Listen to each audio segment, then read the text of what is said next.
Greg Moore, Arizona Republic, AZ Central Sports. Cam Cox, Channel 12, NBC. Gerald Bourguet, Hoops Habit of the Fansided Network. Dana Scott, AZ Central Sports, the Arizona Republic. We're talking Phoenix Suns. We know now where the Suns are going to draft. They're going to draft number 6. Don't say that. That still hurts. What was your initial reaction, Cam? My gut still hurts. It felt like I was punched in the gut, literally. You just didn't think, even though there were possibilities that they could land at 6, you just were like, it can't happen. The tide had turned, right? You know, James Jones, new coach, just felt like the Suns had finally stepped on some good fortune. It was not the case whatsoever. It was typical Suns last night, 6. And Coop and I just sat in our chairs and we looked at each other for about 10 minutes before one of us spoke to each other because we were just trying to figure out, now what? Where do we go from here? Because it just is a bad night. And it still is not digested yet. Yeah, I mean, it's exactly what I was expecting, at least, just the worst all the time. I mean, if you looked at their individual odds for each pick, the number 6 pick was the highest percentage of a chance that they were going to get that one. So I wasn't too surprised. It's just unfortunate because you look at what's at the top at number 1. They were tied for the 3rd best odds at Zion with 2 other teams, 14% chance, and they still just come up short. It's typical Suns, basically. You know, I'm a Knicks fan. Being from Connecticut, the tri-state area, New England, whatever, I felt like the Knicks and Suns are 2 brothers in their misery together. Misery loves company, right? The only difference between them is that one wears blue and the other wears purple. They still got the same orange scar. Right? Did you cry last night? I didn't cry because, you know, it's basically more of the same. Okay. I felt like with the Suns, they having the number 6 pick, had a 26% chance of getting that pick. Right. It felt like the Christmas gift that you didn't want. It's like, oh, thanks. But you gotta keep it. Yeah, but it's still functional. You can still use it, right? Like it still socks. comes in handy when it comes to the time where you might need to use it. And same thing with the Knicks. They're not getting the number 1 pick. It's not the glossy, sexy, shiny pick like you had last year with the Suns, but there's still some utility to that pick. They could still use it in a trade package with somebody else, even though it's not going to be with New Orleans, that they're not going to get AD this time. No, that's a great point, Dana. So, right. The first thing is here we go again, right? The Suns' luck is back. I saw Twitter kind of exploded. Ooh. Somebody called it Robert Sarver karma. I have not seen Game of Thrones, but apparently it looks like that scene in Game of Thrones. Apparently, there's a show called Game of Thrones. Yeah. But it looked like Twitter looked like that last night. Exactly. So now that we know that that's the case, I think it also kind of jacked up the NBA, right? Like there were a lot of projections that said maybe Anthony Davis could go here or this guy could go there. What are your thoughts, Cam, about the landscape of the NBA before we get into how specifically it affects the Suns? With the NBA overall first. I think we were all wrong about what it could look like. Yeah. You know, the team up with LeBron, the team up in New York, maybe somebody would land here in Phoenix. I just think we were all hoping for something that wasn't the reality. Now this is the reality we live in. The Lakers, who knows what will happen to it. I mean, why would you go there considering all the pieces that have been, rumored to be traded from there, and who knows what's going to happen there in the future. New York is still the Knicks. James Dolan is still the owner here in Phoenix. Supposedly Robert Sarver has given up control to Monty Williams. James Jones going to let them run the ship from now on. But is it attractive? Do free agents want to come here? So I just think we were all wrong in thinking that players were going to go here and it was all just going to align perfectly like the planet sometimes do every couple of million years. That's when it will land. Next million years it will land. Line up and the stars will be where they need to be. Maybe LeBron's kids will land in the Lakers, something like that. Right. I mean, you look at the way they changed the odds, and it was designed so that the teams in the middle had a better shot of moving up, and we saw that with 3 teams moving up, and then the Suns, the Cavs, and someone else moved down that was in the top 4. The Bulls moved down 3 spots, so it really did even the playing field a little bit. And I think now, as far as the lay of the land goes, it starts and ends with what David Griffin is able to talk to Anthony Davis about, because he still wants out, even with the Pelicans getting the chance to draft Zion. So if the Pelicans aren't able to convince him to stay, or if they don't keep him for a year, it'll be interesting to see, if they do move him, does Drew Holiday then become available? And with the Grizzlies moving up to number 2, where Ja Morant might be, is Mike Conley may be available. And the Suns do need a point guard, so it's kind of interesting how many draft day trades we might see go down in the next few weeks. Dana, what are your thoughts about how the NBA, you said something real interesting, Gerald. The NBA changed its draft lottery system, right? Yeah. The odds are now less in favor of teams that lose a bunch of games. They have de-incentivized tanking, which kind of forces teams to hire different kinds of people in their front offices. It kind of forces teams to have a better run organization, because you're not going to just luck into, a transcendent superstar. Last night showed that. Definitely showed that. Yeah. Dana, do you have any thoughts about what the NBA has done with the lottery system, Absolutely, or how yeah. the league has changed now? I like the parity that they've brought to the table. Adam Silver's done a great job of trying to make it more competitive for everybody, making sure that they are not purposefully losing, so that way they get the best pick and for Haley's Comet or whatever to come along for that team, right? So I like how teams are designed to basically win, but still can get a top player. That's how it should be. It shouldn't be where every year, like a basement dwelling team like the Suns should, be getting like the top spot or top 5. It should be where teams that, maybe just missed the playoffs are in the same position as the teams that have gotten 19 wins or 20 wins. That's a really interesting conversation to be had, because American sports are kind of the one place where the business model is to incentivize failure, right? Like the worse you fail, the better of an opportunity you get on the backside of that. So this is a rethinking, a reshaping of the way that we think about how teams can restock and reload. That's a really interesting conversation to be had. So the first thing I thought, right, was that the Phoenix Suns might have an opportunity to get Anthony Davis if the Phoenix Suns can land in the top 3, right? Because then they can take that trade, that player, that pick, plus a couple of their wings or whomever they might want to package to try to make a move to get Davis in town. I also thought that the Knicks were planning, at least we'd read these reports, that the Knicks were going to try to plan to try to move Anthony Davis. And so it tells you that Zion could have ended up in a few different places. I don't think the Pelicans, though, are going to give him away, though. That's what this whole thing has kind of just made me reset. It's just, if you're the Pelicans, you have that number 1 pick now. Anthony Davis under contract for another year. Yep. He's yours. Yep. Don't give him away for a bag of peanuts and a draft pick. Yeah. Which is what, to me now, the Suns maybe can offer somebody. Unfortunately, it's who's going to take their 6th pick and possibly a couple of wings and give them something good in return. I think now it's going to become a lot harder to pull off some trades, especially with the Pelicans. They don't have to take somebody's leftovers and one of those top picks just to move Anthony Davis now. So I think, though, that for the Suns, they might have a shot at Julius Randle. Have you thought about Randle here at all? Well, right. I mean, if the Pelicans do opt to keep Davis through this next year, and maybe they have to trade him right before the trade deadline, but they have him, Drew Holiday, and Zion for at least a year. So if they hang on to him, there is a question as to what Julius Randle's future is, because he's got that player option, and he could make more on the free agency market. So if he opts out, before they won Zion, it seemed like it was a no-brainer to re-sign him. Now I'm not so sure. Are you going to pay upwards of 10 to 15 million for a guy that's going to be coming off your bench and maybe could fit with Zion after Anthony Davis leaves? They're kind of the same player, aren't they? In a way. Both lefties, both big men, highly touted coming out of college. And here's the thing: players always get disgruntled and they want to leave. We saw that. Kobe admitted he wanted to leave the Lakers once. Jordan was going to leave the Bulls for the Knicks until literally the 11th hour in '96, until he got his big contract of $32 million with Jerry Krause, who matched the Knicks offer that year. Right? He had his bags packed, ready to go to New York and play it, in the Garden. Didn't happen. You've seen that with Magic Johnson in the early '80s. It was either him or Paul Westhead to leave, right?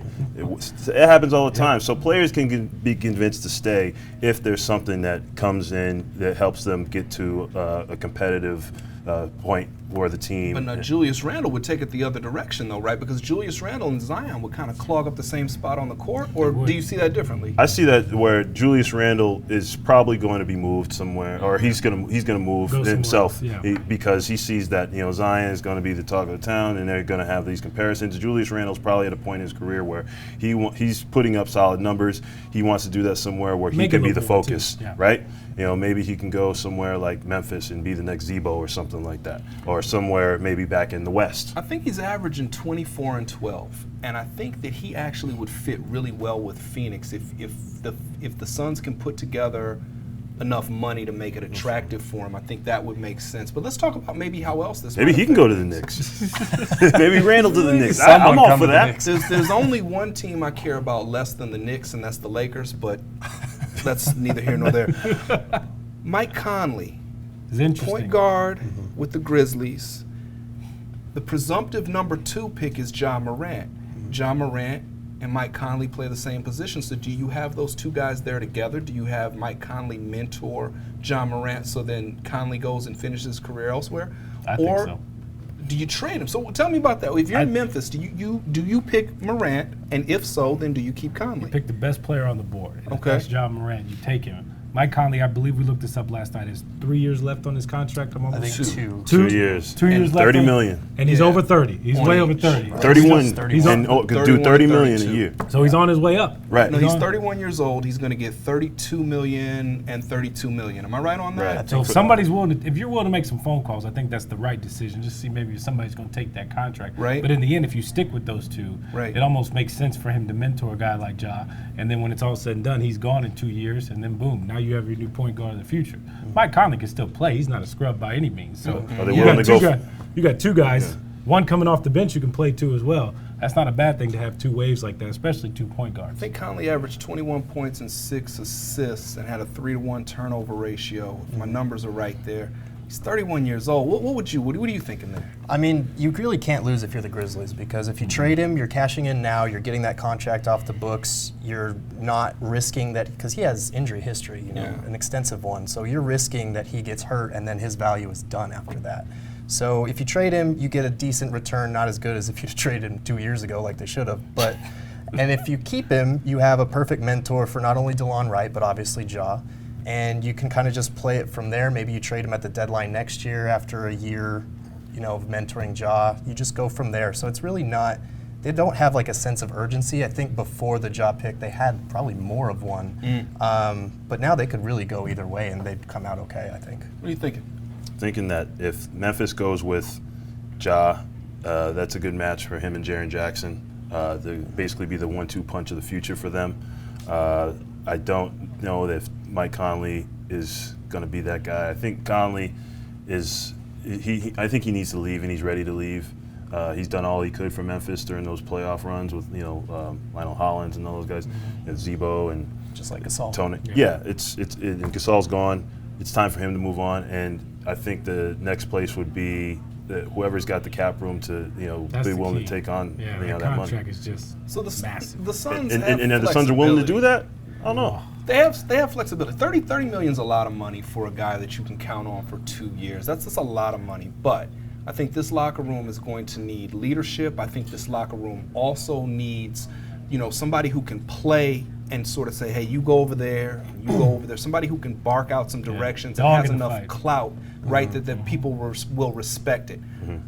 I think that's intriguing. I think Julius Randle is intriguing. But let me throw one more at you guys. Duane Rankin, our beat writer, he shot a video right after the draft. Said, what With if a backwards Ja- hat on. I There like you the go. hat. Duane's always got a hat on, right?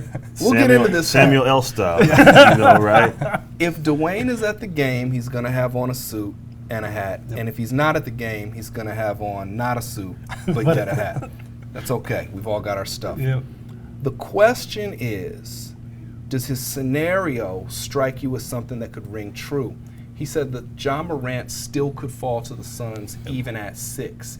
I'll lay out his logic, and we'll post a link to the video so that you guys can see this yourselves. But let me go through this. I don't want to get this wrong. Number 1, New Orleans, they take Zion, no problem. What if Memphis takes R.J. Barrett? Because R.J. Barrett was considered a really top talent. New York has Dennis Smith Jr., New York, and the Lakers have Lonzo Ball. So that means the top 1, 2, 3, 4 teams. Oh, and Cleveland has Colin Sexton. The top 5 teams kind of all have the point guard spot figured out. Maybe Ja Morant falls to the Phoenix Suns. Is there a chance in the world that happens? Didn't we learn last night to stop hoping for things? Greg, we just talked about the hope was sucked out of the building at the beginning of this video, and now you want to hope some more? Here's what scares me with that. Yes, there's a possibility that could happen. Yes. But what if New Orleans makes a trade for Davis? Okay. And with the Knicks, and they give up some pieces that they might have. Dennis Smith Or- Jr., Kevin Knox, Yeah. Mitchell Robinson. You give up some pieces, all right? You I know, don't the need 2 the bench. draft picks from the Porzingis trade. Or yeah, all right, man, it's all right. Or they called the Lakers First up rounders. again and was like, hey, I need the King's ransom all over again. Okay. And so then, if that includes Lonzo Ball, now the Lakers possibly need a point guard again. If they don't include that pick. But if they do include that pick, then Ja could fall all the way down there. That So could what be you're some saying is interesting there's a lot. There's a lot of different options. And I think it all starts with New Orleans. They don't need LeBron. LeBron's going to do everything anyway. That's true. They don't need a point Why you guard. said that so quietly? You heard how quietly he said that? Like LeBron is watching this and was like, hey, I can't say that. Oh no, I think there's less of a chance of the Suns winning the #1 pick than that happening. I love Duane, I love his hats, but I don't think that's ever going to happen. You know, somebody's going to take him. Even if he falls to the Cavs at 5, they could talk themselves into, well, maybe we could run dual guards or something like that. Yeah. I just don't see him falling to number 6. If they really want Ja, they'd have to trade up. And honestly, I'm just not of the opinion that if they're trading up, it should be for a rookie point guard. If they're going to trade that pick, I feel like it should be an established vet. And the teams in front of them they're not going to pass on Ja that many times. I'd Ja- be shocked. Yeah, man. Ja would have to do something stupid like Josh Jackson at the Rolling Out Festival and get arrested to drop to number 6. That's probably the best case scenario for the Suns to get him. I agree with that. And he'd probably have to break his ankle in the process. There's no way. Something crazy at the combine would have to happen. Something drastic in order for him to fall that far. You guys all need your heads checked. The hope was taken out last night. We're angry, We've Greg. seen this story before. We are angry. All right. You got role players to pick from, though. It's interesting what the Suns are going to do next, though, because Right. That's the question. That's the What's hardest- next? So you're James Jones, right? He's Trevor Buckstein. He's Jeff Bauer. All right, James. What are you guys doing? Guys, we're going to trade that pick. We're going to Exactly. trade the number 6 pick. We're going to see who will take T.J. Warren and Josh Jackson. We're going to go. Right, but we can't help your buddy LeBron James again. No, we cannot have LeBron James. We can't do We it, cannot. James. So we're going to make some phone calls. We're going to see who can take that. Maybe we'll get some new parts for that practice facility we're building too as well, and we're Right. going to roll from there. I think you put in a call to Memphis. You see if Mike Conley's available with Ja. You put in a call to New Orleans, see how they're feeling after that Anthony Davis conversation, see if Drew Holiday is available. And I think you do. I even Holiday just would be said good, this. yeah. I even just said we're not going to help the Lakers, but you call the Lakers, you see if you can get in on a 3-team deal and walk away with Lonzo Ball, something. Maybe something with the New Orleans. Right. You could stay at the 6th pick, and there's been a history of 6 picks. I'm writing a piece that's going to go up to today or tomorrow about the history of the 6 picks since 2000 and how they've turned out pretty good. Look at Damian Lillard, right? Logo Lillard, number 6 pick, one of the best players in the league.